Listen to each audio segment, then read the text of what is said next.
நீங்க எப்பாவது நாளையில இருந்து என்னுடைய ஹெல்த்தை கவனிச்சுக்க போறேன் அப்படின்னு நினைச்சிருக்கீங்களா?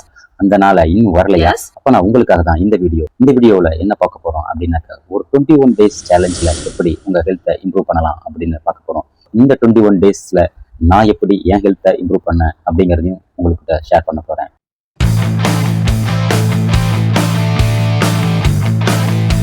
வணக்கம் நண்பர்களே, நான் உங்கள் பெரியமுடன் பிரபா. ஒரு 21 டேஸ் சேலஞ்சில் எப்படி என்னுடைய லைஃப்பை நான் என்னோட ஹெல்த்தை இம்ப்ரூவ் பண்ணினேன் அப்படிங்கிறத உங்க கூட ஷேர் பண்றேன். அதுபோல இந்த 21 டேஸ் சேலஞ்ச் எப்படி உங்களுக்கு ஒரு சேலஞ்சா இருக்கும் அப்படிங்கிறத சொல்ல போறேன். ஒரு 21 டேஸ் நம்ம ஒரு விஷயத்த தொடர்ந்து செஞ்சாக்க அது ஒரு ஹேபிட்டா ஃபார்ம் ஆகும் அப்படிங்கிறது எல்லாத்துக்குமே தெரியும்.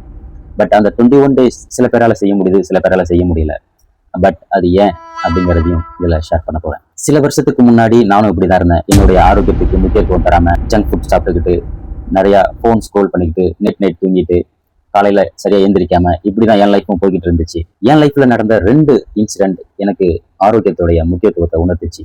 ஒண்ணு, எங்க அப்பாவுடைய உடல்நல குறைவு. எங்க அப்பா சில வருஷத்துக்கு முன்னாடி உடல்நலம் பாதிக்கப்பட்டு மருத்துவமனையில அனுமதிக்கப்பட்டிருந்தாரு. அவரு ஒரு சுகர் பேஷண்ட். அப்போ அவரு உயிருக்காக போராடின அந்த தருணங்கள், அவருடைய உடல் உறுப்புகள் ஒவ்வொன்றும் அந்த சுகரனால பாதிக்கப்பட்டு எல்லாமே செயலிழந்து போச்சு. பட் காசு கொடுத்தாலும் அந்த உயிரை திருப்பி மீட்க முடியல. அந்த உயிருக்காக போராடின தருணங்கள் என் லைஃப்ல மறக்கவே முடியாது. இன்னும் என் கண்ணு முன்னாடி இருக்குது. நம்ம என்னதான் காசு இருந்தாலும் சரி, நம்ம கிட்ட ஆரோக்கியம் இல்லைன்னா அந்த காசு அர்த்தமற்றது அப்படிங்கிறத உணர்த்துச்சு. அதுக்கப்புறம் 2வது ஒரு விஷயம் என் லைஃப்ல நானே நேரில் சந்திச்சது.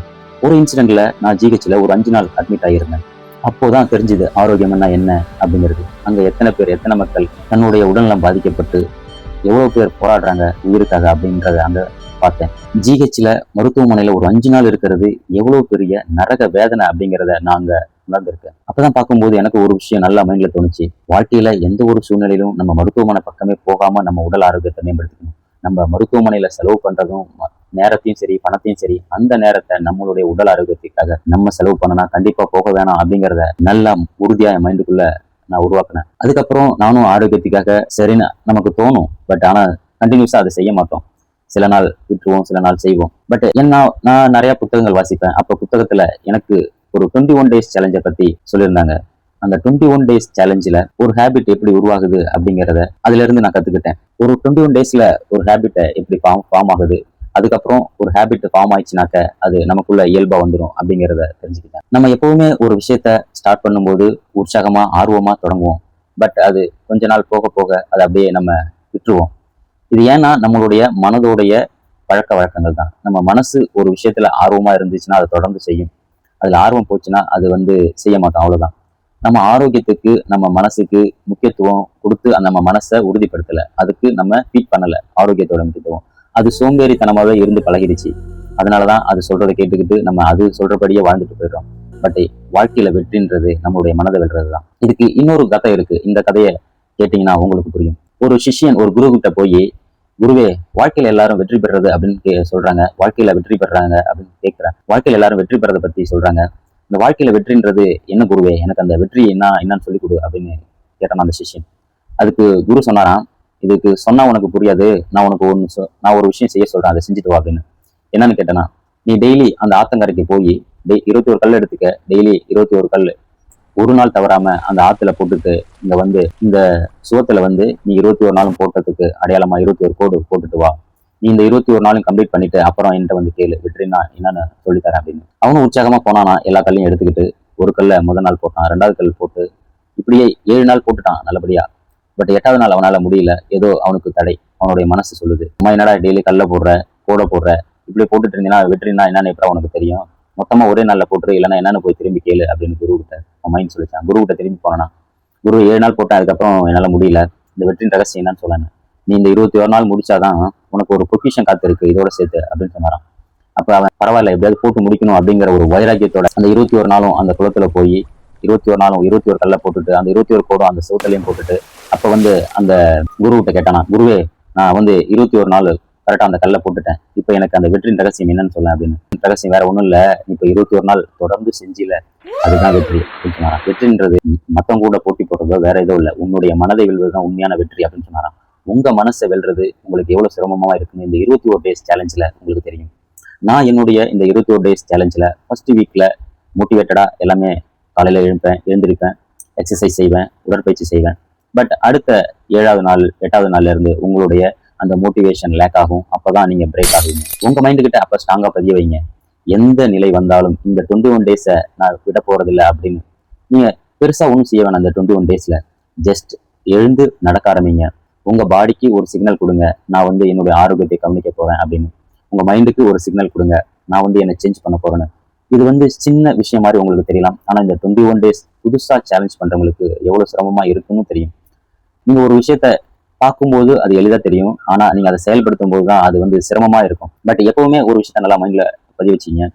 உங்களை வந்து மோட்டிவேஷன் எப்பவுமே மோட்டிவேஷன் வந்து கொஞ்ச நாள் தான் உங்களை வந்து செயல்பட வைக்கும். ஆனா உங்களுடைய கன்சிஸ்டன்சி, உங்களுடைய டிசிப்ளின் மட்டுமே உங்களை தொடர்ந்து அதை செய்ய வைக்கும். எப்பவுமே அந்த மோட்டிவேஷன், நீங்க இப்ப மோட்டிவேஷன்ல ஒரு வாரம் செய்வீங்க, பட் அடுத்த வாரம் உங்களோட மோட்டிவேஷன் லேக் ஆகும். ஆனா இதுவே உங்கள்கிட்ட டிசிப்ளின் இருந்ததுன்னா அது ஆட்டோமேட்டிக்கா வந்துடும். அந்த டிசிப்ளின்ன்றதே இந்த பழக்கத்தின் வழியாக தான் வரும். நீங்க அப்ப கஷ்டப்பட்டு அடுத்த 8வது நாள்ல இருந்து அடுத்த ஒரு வாரம் 14 நாள் வரைக்கும் கொஞ்சம் எக்ஸ்டெண்ட் பண்ணுங்க. ஜஸ்ட் 15 நிமிஷம் வாக் பண்றத ஒரு 20 மினிட்ஸ் வாக்கிங்கா இம்ப்ரூவ் பண்ணுங்க. ஜஸ்ட் அது கூட சேர்த்து ஒரு 5 புஷ்அப் அப்படின்னு ட்ரை பண்ணுங்க. இந்த 14 நாள் முடிச்சிட்டீங்கன்னா அடுத்த 3வது பேஸ் வந்து கொஞ்சம் உங்களுக்கு சிரமம் இல்லாம இருக்கும். அப்ப பாத்தீங்கன்னா நீங்க ரொம்ப கஷ்டப்பட்டு இருக்க எழுந்திரிக்கணும், நடக்கணும் அப்படின்றது தோணாது. உங்க பாடி கொஞ்சம் அதுக்கு அடாப்ட் ஆகி அதுவே சிக்னல் கொடுக்க ஆரம்பிச்சிடும். அப்போ நீங்க வந்து அடுத்த 3வது வீக்ல வந்து இன்னும் கொஞ்சம் இம்ப்ரூவ் ஆயிடுவீங்க. இந்த 21 டேஸை நீங்க டெய்லி ஒரே விஷயம் வாக்கிங் மட்டும் போங்க. பெருசா நீங்க எதுவும் மற்றவங்க கூட கம்பேர் பண்ணவே பண்ணாதீங்க. அவங்க கூட கம்பேர் பண்ணீங்கன்னா கண்டிப்பா நீங்க வந்து ஃபெயில் ஆயிடுவீங்க. ஏன்னா அவங்க வந்து தொடர்ந்து ஓடி இருப்பாங்க, தொடர்ந்து பழகி இருப்பாங்க. அவங்க கூட போய் போட்டி போடாதீங்க. உங்களுக்கு நீங்களே போட்டி போடுறதா உண்மையான வெற்றி. உங்களுக்கு நீங்களே போட்டி போட்டு ஜெயிக்கிறதா உண்மையான வெற்றி. மற்றவங்க கூட போட்டி போட்டீங்கன்னா கண்டிப்பா தோத்துருவீங்க. நீங்க யாரு கூடயும் கம்பேர் பண்ணாதீங்க. நானும் அப்படிதான் கம்பேர் பண்ணேன். அவன் வந்து கிரவுண்ட்ல ஸ்டார்டிங்ல ஓடும்போதோ சில பேர் ஓடுவாங்க 10 15 ரவுண்டுன்னு. நானும் அப்படி நினைச்சுக்கிட்டு ஓட ஆரம்பிச்சேன், ட்ரை பண்ணேன். பட் வந்து ஃபெயில் ஆயிட்டேன். பட் அப்பதான் ஒரு விஷயம் புரிஞ்சுது, மற்றவங்க அவங்க வந்து அவ்வளவு ப்ராக்டிஸ் பண்ணியிருப்பாங்க, அதனால ஓடுறாங்க.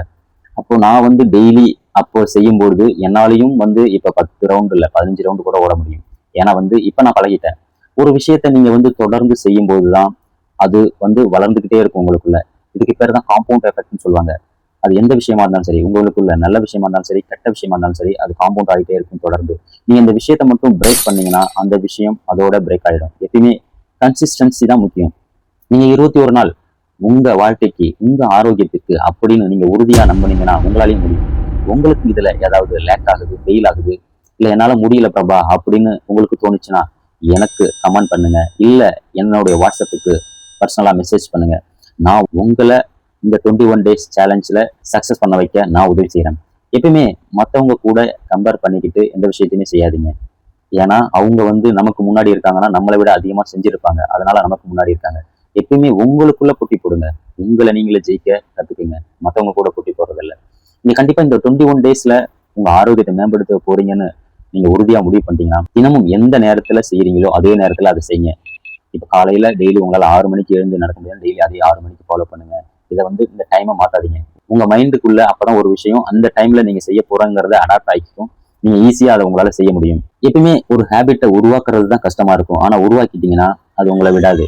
இந்த 21 டேஸ் சேலஞ்சில் நான் உங்க கூட இருக்கேன். உங்க ஆரோக்கியத்தை மேம்படுத்த நான் உங்களுக்கு உதவி செய்யறேன். என்னோட ஆரோக்கியத்திற்காக இந்த 21 டேஸ் சேலஞ்சு ஒரே அட்டம்ப்ட்ல நானும் ஜெயிச்சிட்டேன் அப்படின்னு சொல்ல முடியாது. ஃபர்ஸ்ட் 21 டேஸ் உங்களால கண்டினியூஸா செய்யணும்னா நிஜமா வில் பவர் அதிகமா இருக்கணும். வில் பவர் இருக்கவங்களால ஒரே 21 டேஸ்ல இதை சக்சஸ் பண்ண முடியும். ஆனா வில் பவர் கம்மியா இருக்கவங்களால ஃபெயில் ஆகுவீங்க இடையில. ஆனா திரும்பி விடாம அதை ட்ரை பண்ணுங்க. எல்லா நாளும் நம்மளால பிரேக் ஆகாம இருக்க முடியாது. பட் இந்த 21 டேஸ் சேலஞ்சுக்கு மட்டும் பிரேக் ஆகாம இருங்க. அதுக்கப்புறம் நீங்க பிரேக் ஆனாலும் ஏதாவது சூழ்நிலை காரணமா வெளியில டிராவல் போகலாம், இல்ல வேலை விஷயமா இருக்கலாம், சில நேரம் லேட் நைட் தூங்கி இருக்கலாம். அப்ப பிரேக் ஆனாலும் நீங்க அடுத்த நாள்ல இருந்து திரும்பி அதை ஆட்டோமேட்டிக்கா செய்ய ஆரம்பிச்சிருங்க. உங்களுக்கு ஒரு ஹேபிட் வந்து உங்க மூளையில பதிய வைக்க மட்டும் இந்த 21 டேஸ் பிரேக் ஆகாம கண்டினியூஸா செஞ்சிருங்க.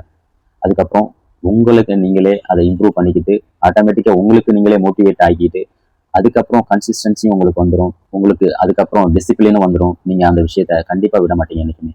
எப்பவுமே ஒரு விஷயம் மைண்ட்ல வச்சுக்கீங்க, உங்ககிட்ட ஆரோக்கியம் இல்லாம மற்ற எதுவுமே அர்த்தமற்றது. இந்த நான் சொன்ன என்னுடைய ரியல் லைஃப் 2 எக்ஸாம்பிள எப்பயும் மனசுல வச்சுக்கீங்க.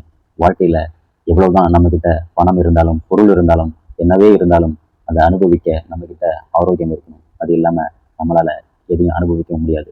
இந்த வாழ்க்கை நரகமா மாறிடும் உங்க ஆரோக்கியத்தை இழந்தீங்கன்னா. நீங்க எவ்வளவுதான் வந்து ஆரோக்கியமா இருக்க மாதிரி இன்னைக்கு உணர்ந்தாலும் இந்த ஆரோக்கியம் உங்களுடைய வாழ்வின் கடைசி துளி, உங்கள் உயிர் இருக்க வரைக்கும் அந்த ஆரோக்கியம் இருக்கணும் அப்படிங்கிறத எப்பயும் மனசுல வச்சுக்கீங்க. இன்னைக்கு உங்களுக்கு ஆரோக்கியமா தெரியலாம் உங்கள் உடம்பு, ஆனா ஒரு 40, 50 ஏஜஸை கிராஸ் பண்ணும்போது அப்பதான் உங்களுக்கு தெரியும் உங்களுடைய ஆரோக்கியத்தின் அருமை. இதை எத்தனையோ பேரை பார்த்து உணர்ந்திருப்பீங்க. இருந்தாலும் ஏன் உங்களால செய்ய முடியலன்னா உங்க மைண்டு தாங்க காரணம். உங்க மைண்டை செட் பண்ணுங்க, வாழ்க்கையை மாற்றுங்க.